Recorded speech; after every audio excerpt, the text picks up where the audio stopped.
ഇന്ന് നമ്മൾ ഈ വന്നിരിക്കുന്നത് എവിടെയാണെന്നറിയോ? ഇത് എവിടെയാണെന്നും ഇത് എന്താണ് സംഭവം എന്നും പറയാൻ എനിക്കൊരു പ്രത്യേക ഇൻട്രസ്റ്റ് ആണ് കേട്ടോ. കാരണം ഇത് എന്റെ സ്വന്തം നാടായ പായിപ്പാടാണ്. ഇന്ന് ഞങ്ങളുടെ പായിപ്പാടൻ ചുണ്ട നീരണിയായിരുന്നു. ആ സമയത്ത് വരാൻ പറ്റില്ല കേട്ടോ. അത് 7 മണിക്കായിരുന്നു. അത് കഴിഞ്ഞ് ഞങ്ങൾ ഓടിപ്പാഞ്ഞെത്തി. നമ്മുടെ വള്ളത്തിന്റെ ഒരു ട്രയൽ തുഴച്ചിലൊക്കെ ഉണ്ടായിരുന്നു.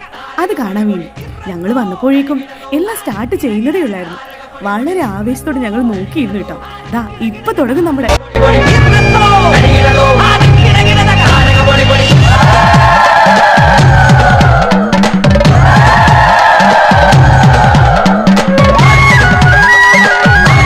കണ്ടോ കണ്ടോ, നമ്മുടെ പായും പുലി പായിപ്പാടും പാഞ്ഞു പോയത് കണ്ടോ? എന്റെ ദൈവമേ, നെഹ്റു ട്രോഫി ഞങ്ങൾക്ക് തന്നെ തന്നേക്കണേ. ഇത് മാത്രമാണ് കേട്ടോ പ്രാർത്ഥന. പിന്നെ കാത്തൂട്ടി ഒന്ന് തൊഴഞ്ഞു, കണ്ടില്ലായിരുന്നോ? പിന്നെ മാമച്ചിമാരുടെ കൂടെ ഒന്ന് വള്ളത്തിലൊരു റൈഡും പോയി കാത്തൂട്ടി.